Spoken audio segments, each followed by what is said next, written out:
Hello, मैं चंदन कुमार और इस वीडियो में बताने वाले हैं भूगोल। पहला टॉपिक है भूगोल का कि कृषि कार्य के लिए अनुपलब्ध भूमि को कितने वर्गों में बांटा गया। इससे पहले थोड़ा पिछले क्लास का जिक्र कर देते हैं। पिछले क्लास में बताए थे कि भूमि के उपयोग के अनुसार भूमि को कितने वर्गों में बांटा गया है, तो 5 वर्गों में बांटा गया था। ठीक है, जिसमें से पहला जो था उसका कोई भेद नहीं है, फिर और लास्ट है उसका भी कोई भेद नहीं है, और 2 नंबर, 3 नंबर और 4 नंबर, ये तीनों का 2-2 भेद है। ठीक है, अब आते हैं कि इसमें जो पहला टॉपिक है कि कृषि कार्य के लिए अनुपलब्ध भूमि को कितने वर्गों में बांटा गया है। तो कृषि कार्य के अनुपलब्ध में भूमि को 2 वर्गों में बांटा गया है। पहला है बंजर एवं व्यर्थ भूमि। बंजर जिस पर फसल नहीं उगाई जा सकती है, और व्यर्थ यानी कि खराब भूमि। ठीक है, व्यर्थ मीन्स होता है खराब, और बंजर होता है, तो बंजर एवं व्यर्थ दोनों का मतलब ही होता है कि खराब है और जिस पर फसल नहीं उगाई जा सकती है। दूसरा सड़क, मकान, उद्योग में लगी भूमि।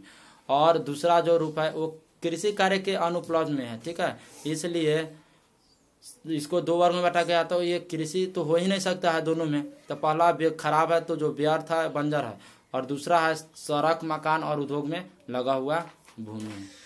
नेक्स्ट है कि प्रति भूमि को कितने वर्गों में बांटा गया। अब प्रति भूमि को भी 2 वर्गों में बांटा गया है। एक है चालू प्रति भूमि और दूसरा है अन्य प्रति भूमि। अब चालू प्रति भूमि का मतलब क्या है, किसे कहते हैं, क्या है, तो जिस भूमि पर 1 वर्ष या उससे कम समय से कृषि नहीं की गई हो, वैसी भूमि को चालू प्रति भूमि कहा जाता है। जैसे इसका उदाहरण देते हैं कि किसी साल बाढ़ आ गया, उस साल फसल नहीं हुआ खेत में, तो क्या हो जाएगा, प्रति हो जाएगा उस भूमि में, खेत में।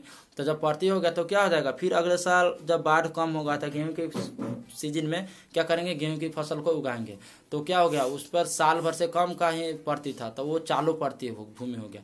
नेक्स्ट है अन्य प्रति भूमि। तो इससे नेक्स्ट जो है अन्य प्रति भूमि, इससे क्या समझते हैं, क्या इसका परिभाषा या इसके बारे में बताएं। तो इसका मतलब है कि जिस भूमि पर 1 वर्ष से अधिक और 5 वर्ष से कम से कृषि नहीं की गई हो, यानी वैसा भूमि जिसे 1 साल के बाद और 5 साल के अंदर तक कृषि नहीं की गई, यानी फसल नहीं उगाएगा, तो वैसे भूमि को अन्य प्रति भूमि के श्रेणी में रखा जाता है। तो प्रति भूमि के भी 2 भेद होगा, एक चालू प्रति भूमि और एक अन्य प्रति भूमि। फिर नेक्स्ट है कि अन्य कृषि अयोग्य भूमि को कितने वर्गों में बांटा गया है। तो जो अन्य यानी कि इस सबसे अलग है, तो अन्य कृषि अयोग्य भूमि को 2 वर्गों में बांटा गया है। एक है अस्थायी चारागाह की भूमि और दूसरा है कृषि योग्य बंजर भूमि। ठीक है, जो कृषि योग्य तो है लेकिन वो बंजर भूमि है। और एक है अस्थायी चारागाह भूमि, यानी पशुओं को चराने के लिए जो भूमि है, जिसपे घास फूस उगाई जाती है या उगा हुआ रहता है, वैसे उसको अस्थायी चारागाह की भूमि कहा जाता है। अब कृषि योग्य बंजर भूमि, तो जिस भूमि पर 5 वर्ष से अधिक समय से खेती नहीं की गई हो।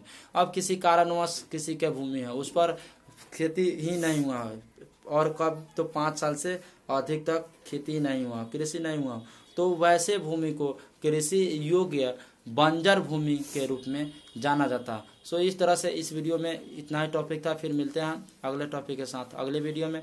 तब तक वीडियो में बने रहें। वीडियो को लाइक और शेयर करना ना भूलें।